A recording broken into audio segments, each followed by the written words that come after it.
Muy buen día a todos, mi nombre es Zúñiga Ayala Mauricio Armando, estudiante del tercer semestre de Arquitectura en el Instituto Tecnológico de Tijuana. El día de hoy les compartiré un breve podcast sobre la arquitectura neoclásica y su significado desde distintas perspectivas.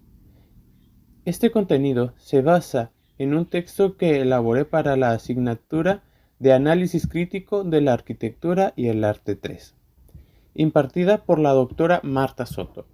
La presentación tendrá una duración aproximada de entre 3 a 5 minutos, donde explicaré algunas características, conocimientos y razones por las que nace, dónde nace y cuál fue su influencia en la arquitectura y más.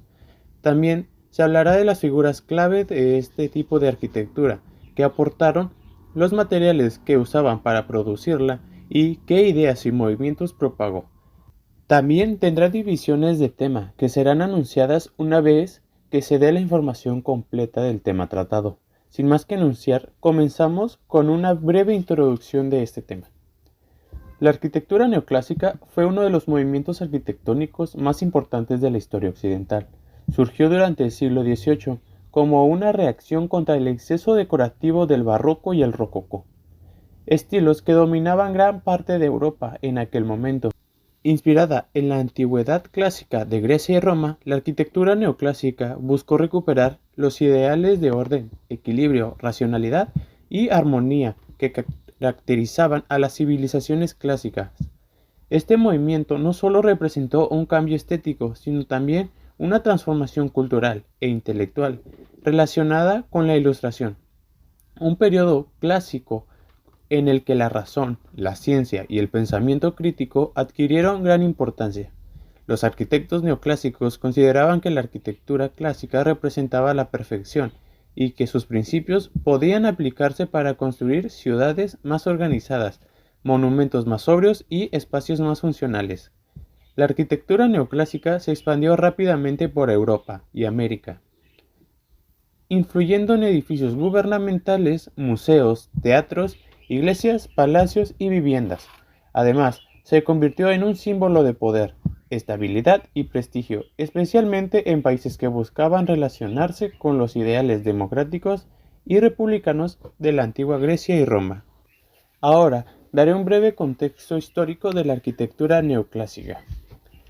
Surgió en un momento de profundos cambios sociales, políticos y culturales. Durante el siglo XVIII, Europa experimentó el auge de la Ilustración, movimiento intelectual que defendía el uso de la razón como medio para alcanzar el progreso y el conocimiento. En el ámbito artístico, muchos intelectuales y arquitectos comenzaron a rechazar el barroco y el rococó, estilos caracterizados por la abundancia de ornamentación, las formas curvas y los efectos teatrales. El interés por la antigüedad clásica aumentó gracias a las excavaciones arqueológicas realizadas en Pompeya y Herculano. Además, los viajes conocidos como Grand Tour contribuyeron a la difusión del neoclasicismo, ya que jóvenes aristócratas europeos viajaban por Italia y Grecia para estudiar las ruinas antiguas y conocer las obras clásicas. También la Revolución Francesa tuvo una relación importante con el neoclasicismo. Los revolucionarios admiraban la democracia ateniense y la República Romana, por lo que adoptaron el estilo clásico como símbolo de virtud, patriotismo y ciudadanía.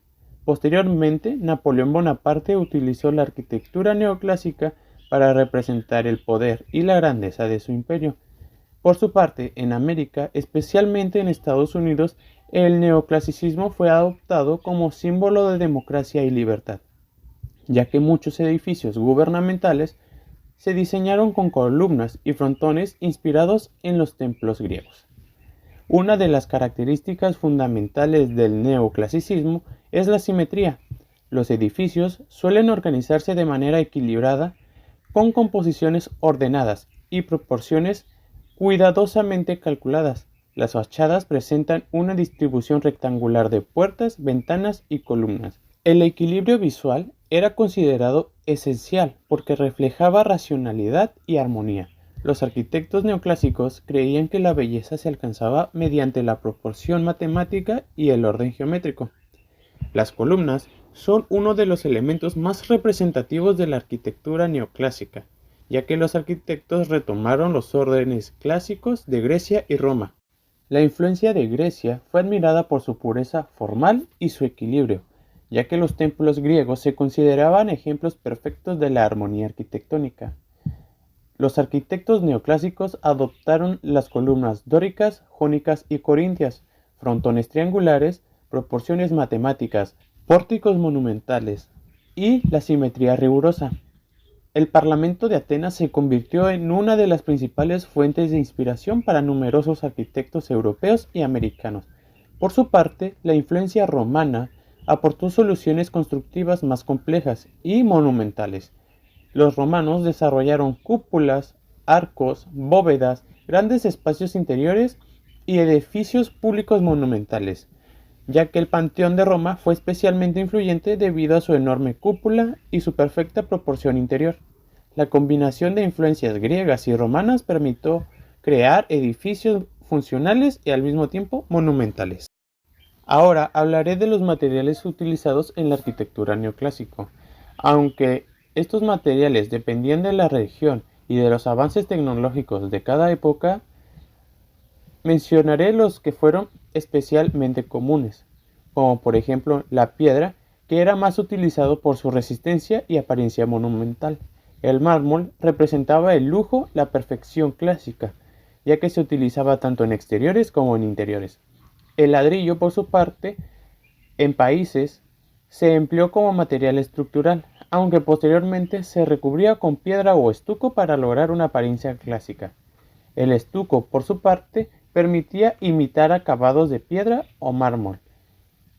Por último, la madera era más común en estructuras interiores, puertas, ventanas y techos, aunque el hierro, en el periodo neoclásico, comenzó a utilizarse en ciertas estructuras, ya que permitió crear espacios más amplios y resistentes. Ahora hablaré de los principales arquitectos neoclásicos, que fue Jacques Germain Suffort. Fue uno de los arquitectos franceses más importantes del neoclasicismo, ya que buscaba combinar la claridad clásica con soluciones estructurales modernas. Étienne Louis Boulle fue conocido por sus proyectos visionarios y monumentales, aunque muchas de sus obras nunca se construyeron. Claude Nicolas Ledoux desarrolló una arquitectura innovadora basada en formas simples y funcionales específicas. Robert Adam.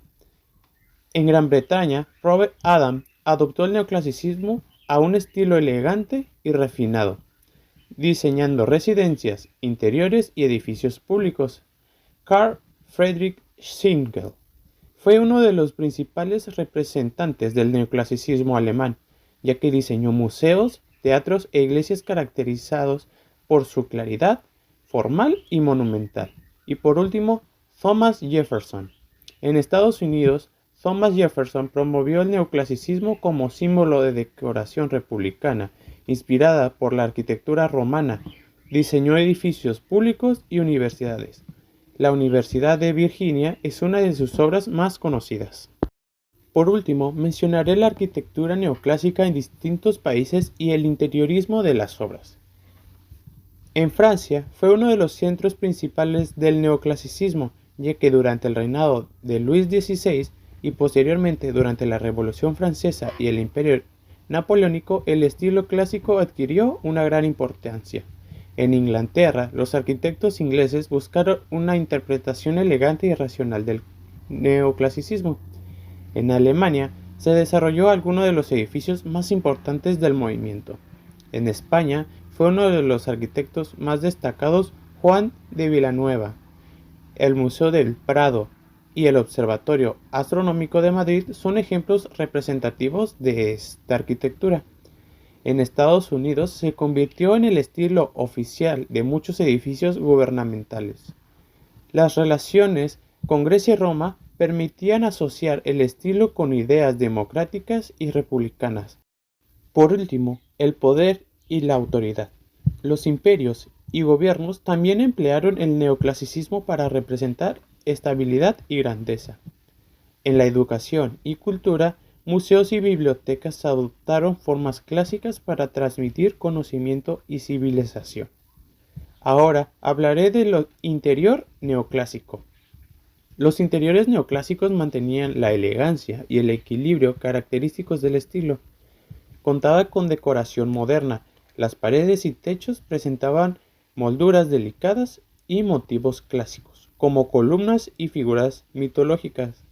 Colores claros. Se utilizaban colores suaves como blanco, crema, gris y tonos pastel. En el mobiliario, el neoclásico era refinado y simétrico. Las líneas rectas y los detalles inspirados en la antigüedad eran comunes. Tenía espacios amplios. Los interiores buscaban transmitir claridad y orden. La iluminación natural tenía una gran importancia también. Ahora mencionaré la importancia cultural de la arquitectura neoclásica. Esta arquitectura representaba mucho más que un simple estilo artístico. Fue una expresión de cambios culturales, filosóficos y políticos que transformaron la sociedad occidental.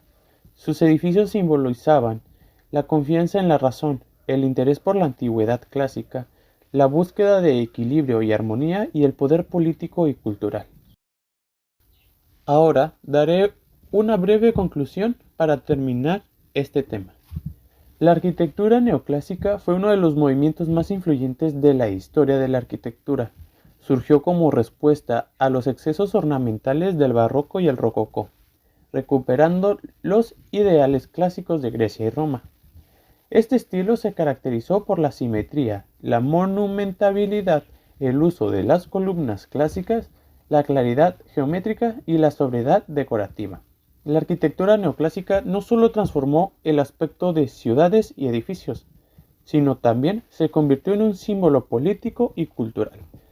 A través de arquitectos como Sommerfeld, Bowley, Ledoux, Schinkel y Jefferson, el neoclasicismo se expandió por Europa y América, dejando obras emblemáticas aunque aún hoy son admiradas. Su legado continúa en numerosos edificios contemporáneos y en la enseñanza arquitectónica. La influencia de los principios clásicos de equilibrio, proporción y armonía siguen siendo fundamentales en el diseño arquitectónico moderno. Con esto concluimos el tema de la arquitectura neoclásica y su influencia a través de toda Europa y América. Con esto doy por concluido el tema de la arquitectura neoclásica.